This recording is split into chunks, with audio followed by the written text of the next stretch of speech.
The endless stretch of highway had become a blur as I pushed through another grueling night shift. My 18-wheeler rumbled beneath me, a constant companion on these lonely roads. I'd been driving for nearly 14 hours straight, and exhaustion was creeping in, threatening to overwhelm me. The clock on my dashboard read 2:37 a.m. when I spotted a sign for an upcoming rest stop. Relief washed over me. I desperately needed a break. As I pulled off the highway, the rest stop materialized out of the darkness. It was eerily quiet, with not another vehicle in sight. The place looked abandoned, with flickering streetlights casting long shadows across the cracked pavement. Despite the unsettling atmosphere, my fatigue won out.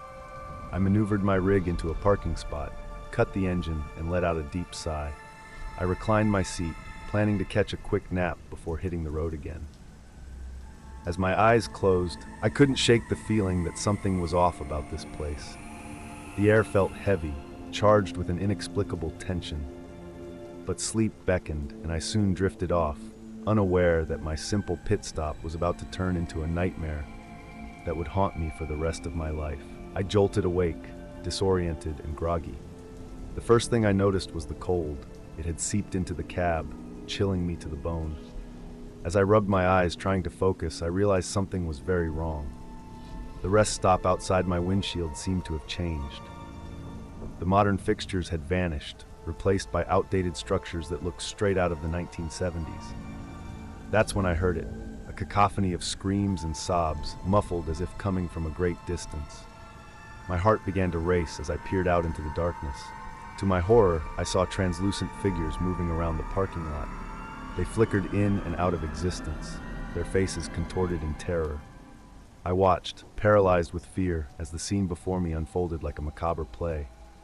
A spectral bus pulled into the lot, disgorging a crowd of ghostly passengers. They milled about in panic, some trying to flee, others huddled together in groups. Among them, I saw shadowy figures moving with predatory intent, corralling the terrified spirits. My breath fogged the window as I struggled to comprehend what I was witnessing. Was this a dream? A hallucination brought on by exhaustion? But the icy chill in the air and the pounding of my heart told me this was all too real. I was somehow seeing an echo of a tragedy that had occurred decades ago, trapped in a moment of terror that seemed doomed to repeat itself endlessly. As I sat frozen in my truck, the ghostly drama continued to unfold. The spectral figures seemed unaware of my presence, caught in their own nightmarish loop. I watched as the shadowy attackers herded their victims towards a dilapidated building at the edge of the parking lot. The air was thick with an oppressive energy, making it hard to breathe. Summoning my courage, I decided to try and start my truck. But when I turned the key, the engine refused to come to life. Panic set in as I realized I was trapped in this paranormal nightmare. I grabbed my phone, desperate to call for help, only to find there was no signal. It was as if this rest stop existed in a bubble, cut off from the rest of the world. Outside, the scene reset itself. The ghostly bus reappeared, the terrified passengers disembarked once more, and the whole horrifying sequence began anew. I realized with growing dread that I was witnessing the echoes of a mass disappearance that must have occurred years ago at this very spot. As the night wore on, I began to notice subtle changes in the apparitions. Some seemed to become aware of my presence, their hollow eyes turning to stare at my truck. A chill ran down my spine as I wondered, was I merely an observer in this ghostly replay, or was I becoming a part of it? The boundary between past and present, between the living and the dead, seemed to be blurring with each passing moment. Hours passed, each one stretching into an eternity as I remained captive to this supernatural spectacle. As dawn approached, the ghosts began to fade, their terrifying drama finally coming to an end. Exhausted and shaken, I stumbled out of my truck, desperate for answers. In the gray light of morning, the rest stop had returned to its modern appearance, but an aura of tragedy lingered in the air. I made my way to a faded information board near the restrooms, hoping to find some clue about what I had witnessed. There, hidden beneath years of graffiti and weathering, I found a small plaque commemorating a tragic event. It told the story of a summer night in 1978 when a bus full of passengers stopped here, never to be seen again. The case had remained unsolved. becoming a local legend and the subject of countless theories and ghost stories. As I read, pieces of the puzzle began to fall into place. The ghostly replay I had witnessed was the final moments of those ill-fated travelers, forever trapped in a loop of terror.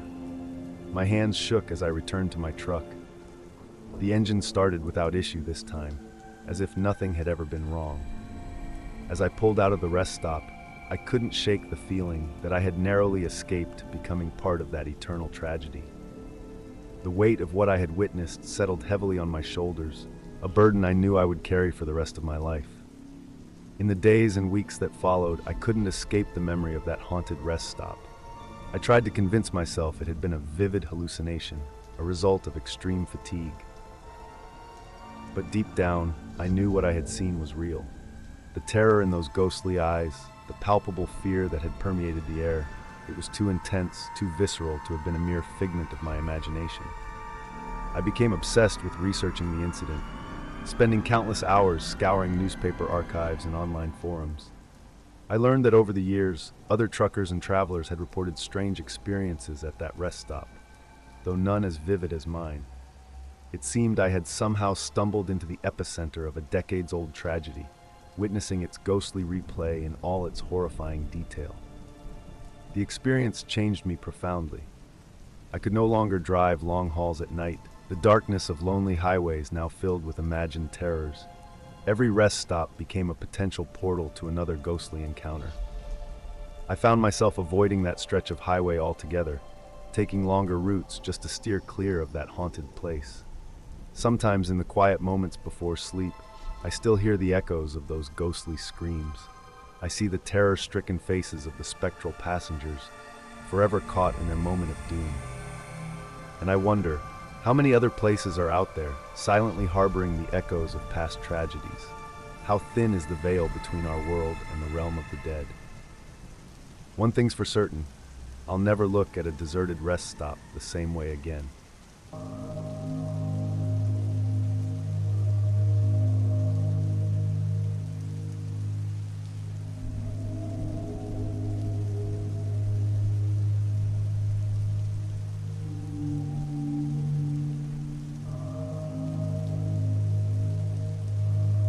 I've been a trucker for 15 years, hauling everything from produce to furniture across the country. But nothing could have prepared me for that fateful night last October. It was just past midnight when I got the call.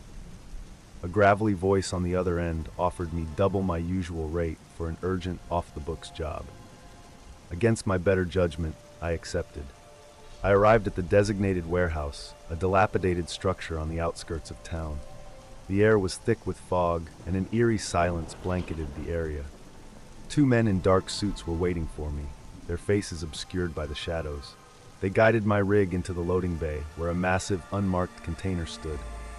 As they secured it to my trailer, I caught a whiff of something putrid like rotting meat. "Don't open it, don't stop, don't ask questions," one of the men growled, handing me a sealed envelope. "Your destination's inside. Deliver by sunrise, or there'll be consequences." With a lump in my throat, I climbed into my cab and pulled away. The envelope contained coordinates leading deep into the mountains, at least a 6-hour drive. As I merged onto the empty highway, a sense of unease settled over me. What had I gotten myself into? Little did I know, the true horror was just beginning. The first couple of hours passed uneventfully. The monotonous hum of the engine and the hypnotic white lines on the road lulled me into a false sense of security. But as I wound my way up the mountain roads, something changed. At first, it was subtle, a faint scratching sound coming from the trailer. I dismissed it as my imagination playing tricks on me in the dead of night. But then it got louder, unmistakable. The scratching turned into a dull thud, then another, and another. My hands gripped the steering wheel tighter, knuckles turning white. What the hell was in that container? The thuds grew more insistent, accompanied by a sound that made my blood run cold, a low, guttural growl that no animal I knew could make. I tried to rationalize it, convince myself it was just the wind or the truck's suspension creaking.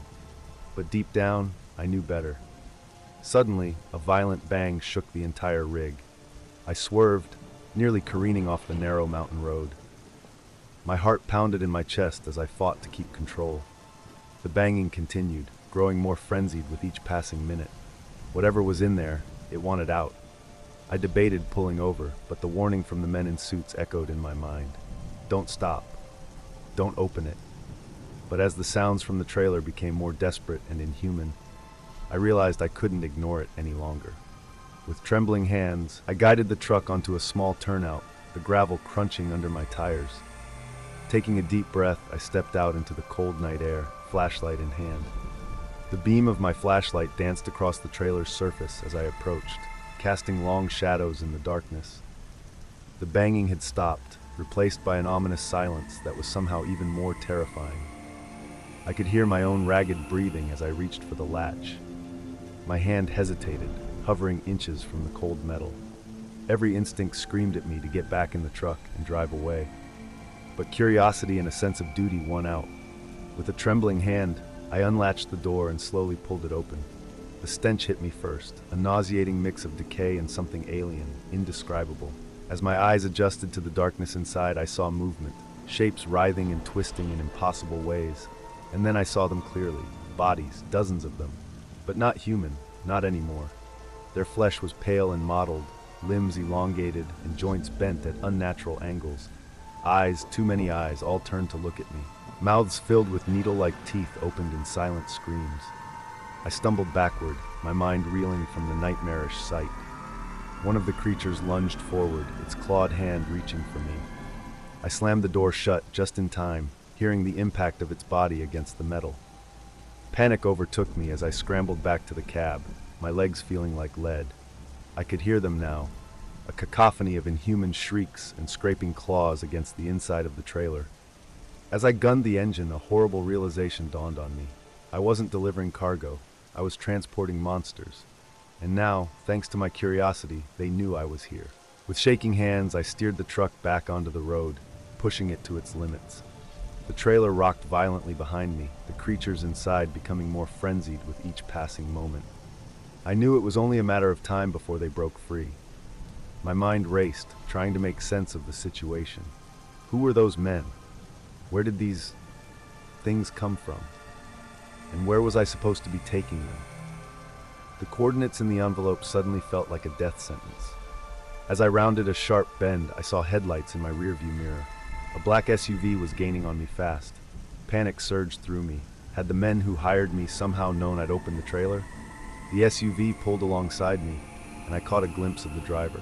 It wasn't human. Its elongated face pressed against the window, too many eyes blinking at me in the darkness. Somehow one had already escaped. I swerved, trying to shake it off, but it matched my every move.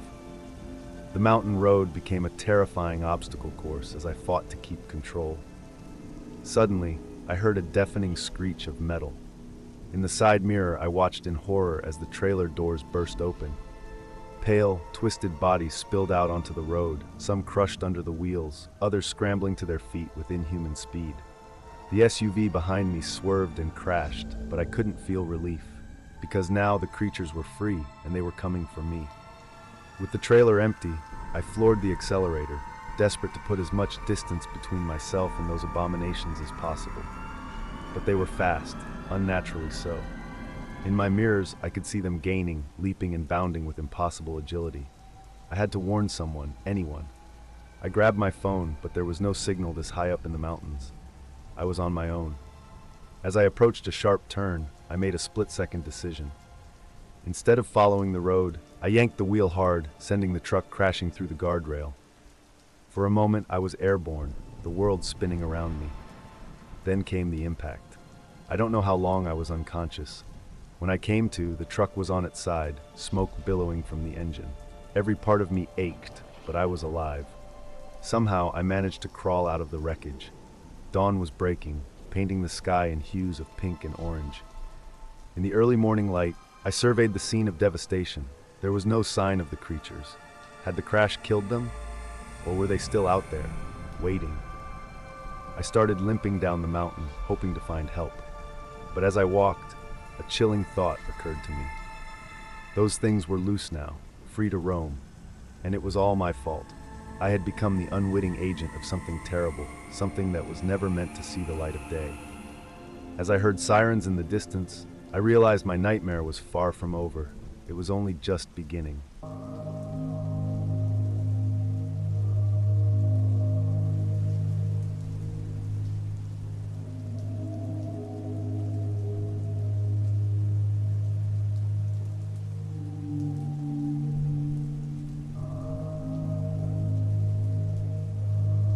I've been driving trucks for over a decade, and I thought I'd seen it all. But nothing could have prepared me for that night under the blood moon. It was supposed to be a routine haul through the backwoods of Oregon, a route I'd taken dozens of times before. The forest was eerily quiet as I navigated the winding roads, the crimson moonlight casting an otherworldly glow on everything it touched. It was around midnight when my truck started to sputter. I cursed under my breath, watching helplessly as the dashboard lights flickered and died. The engine gave one last groan before falling silent, leaving me stranded in the middle of nowhere. I pulled over to the side of the road, the gravel crunching beneath the tires. As I stepped out of the cab, the chill in the air sent shivers down my spine. The blood moon loomed overhead, impossibly large and menacing. I'd never been superstitious, but something about its baleful red light made my skin crawl. I tried my cell phone, but of course, there was no signal. It looked like I'd have to wait until morning for help to arrive. That's when I heard it, a low, guttural growl coming from the tree line. I froze, my heart pounding in my chest. Slowly, I turned towards the sound, and what I saw made my blood run cold.